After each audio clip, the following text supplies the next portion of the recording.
আসসালামু আলাইকুম বন্ধুরা, এয়ার ডেটা এক্সপ্রেস চ্যানেলে আপনাদেরকে স্বাগত জানাচ্ছি। আমি মোহাম্মদ আনিসুর রহমান। তো আজকে আমরা পাওয়ার কোয়ের একটি গুরুত্বপূর্ণ ফিচার অ্যাপেন্ড করে দেখতে চলেছি। তো শুরুতে আপনারা পাওয়ার বাই ডেস্কটপে আসবেন। এখান থেকে গেট ডাটা, এখান থেকে আমরা টেক্সট বা সিএসভি সিলেক্ট করলাম। এরপর আমরা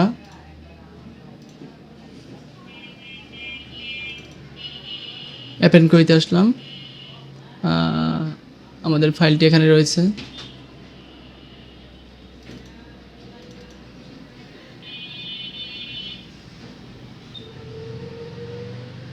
ওকে, এটিকে আমরা ট্রান্সফর্ম করলাম। এখন এখানে আমাদের শুধুমাত্র জানুয়ারি মাসের সেলস রয়েছে। আমরা আরেকটি ডাটা ইম্পোর্ট করি এখানে, অথবা এই ফোল্ডারে আমরা আরেকটি ডাটা রাখি।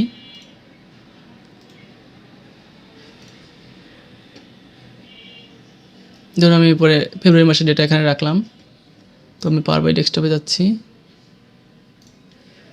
এখান থেকে আমরা নিউ সোর্স ফেব্রুয়ারি মাসের ডাটাটি আমরা ইম্পোর্ট করে নিলাম। ওকে, এখন আমরা এই 2 মাসের ডাটা কিভাবে একত্রিত করব বা অ্যাপেন্ড করব। তো এক্ষেত্রে আমাদের খেয়াল রাখতে হবে যে ডাটাগুলো একই স্ট্রাকচার রয়েছে কিনা, বা কলামগুলো কলামের সংখ্যা এবং ফরম্যাটিং একই রয়েছে কিনা। যদি একই থাকে তাহলে এটি কাজ করবে, না হলে কাজ করবে না।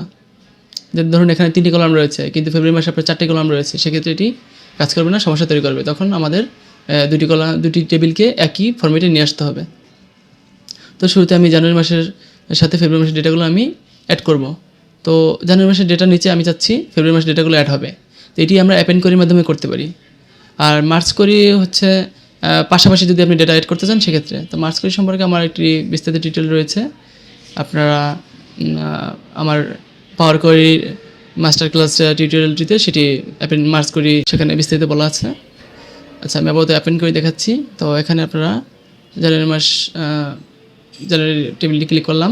এখান থেকে আমরা অ্যাপেন্ড করি। এখন অ্যাপেন্ড করে যদি আমি দিই, তাহলে এখানেই আমার এই টেবিলের সাথে আমার এখানে অ্যাড হবে।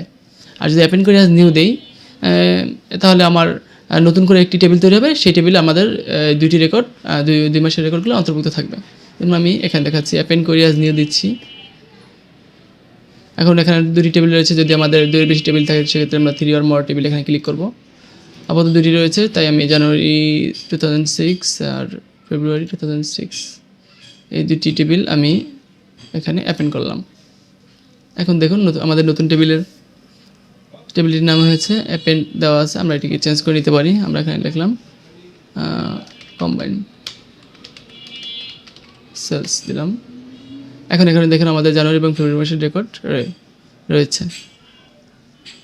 এভাবে আমরা অ্যাপেন্ড করির মাধ্যমে আমরা একটি টেবিলের সাথে অপর টেবিলের ডাটা ভার্টিক্যালি অর্থাৎ উপরে নিচে অ্যাড করতে পারি।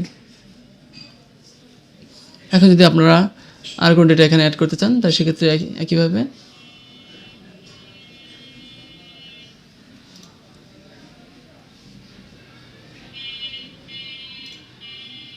ধরুন আমি মার্চ মাসের রেকর্ডটি অ্যাড করতে চাচ্ছি। সেক্ষেত্রে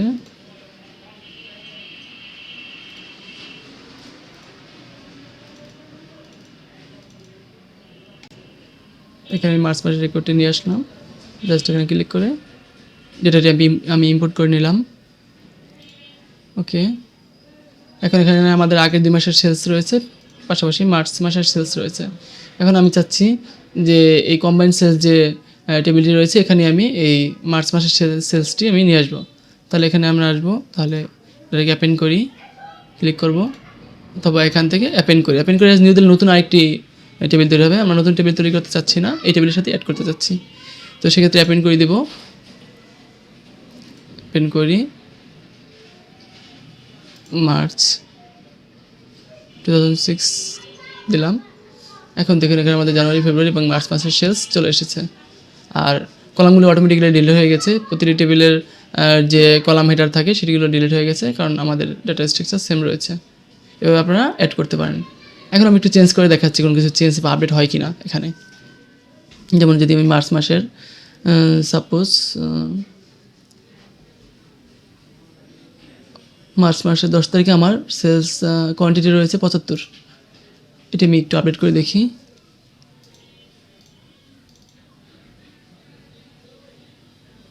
মার্চ মাসের 10 তারিখ 75, এখানে আমি 100 দিলাম। এরপরে সেভ দিব, এটি ক্রস করে দিলাম। এখন আমরা পাওয়ার করিতে আসি। পাওয়ার করিতে এসে এখান থেকে আমরা just combine cell refresh preview দিলে হবে, অথবা রিফ্রেশ অল দিলে হবে। রিফ্রেশ প্রিভিউ দিলে শুধুমাত্র কম্বাইন সেল যে টেবিলটি রয়েছে এটি রিফ্রেশ হবে, আর রিফ্রেশ যদি আমরা অল দিই তাহলে সকল টেবিল রিফ্রেশ হবে। রিফ্রেশ অলে দিচ্ছি। এখন দেখুন মার্চ মাসের সেলসটি আমাদের আপডেট হয়েছে কিনা আমরা একটু চেক করি। এই যে দেখুন মার্চ মাসের এটা প্রথমে হচ্ছে মাস, তারপরে দিন, এবার বছর, এভাবে ফরম্যাটিং করা আছে, ইউএসএ ফরম্যাট। তো এখানে আমাদের আপডেট আগে ছিল 75, এখানে 100 চলে আসছে। ওকে, তাহলে এভাবে আমরা মার্চ করির মাধ্যমে একাধিক সেলসের রেকর্ডকে আমরা কম্বাইন করতে ওকে, তাহলে এভাবে আমরা অ্যাপেন করির মাধ্যমে একাধিক টেবিলের রেকর্ডকে আমরা কম্বাইন করে একটি টেবিলে নিয়ে আসতে পারি। তো ধন্যবাদ বন্ধুরা। টিপস বা অ্যাডভান্স টপিক সম্পর্কে জানতে আপনারা চ্যানেলটি লাইক এবং সাবস্ক্রাইব করে পাশে থাকুন, এবং কোনো টপিকের উপর যদি আপনাদের কোনো কিছু জানার থাকে সেটা কমেন্টসে জানান। তো ধন্যবাদ, আসসালামু আলাইকুম।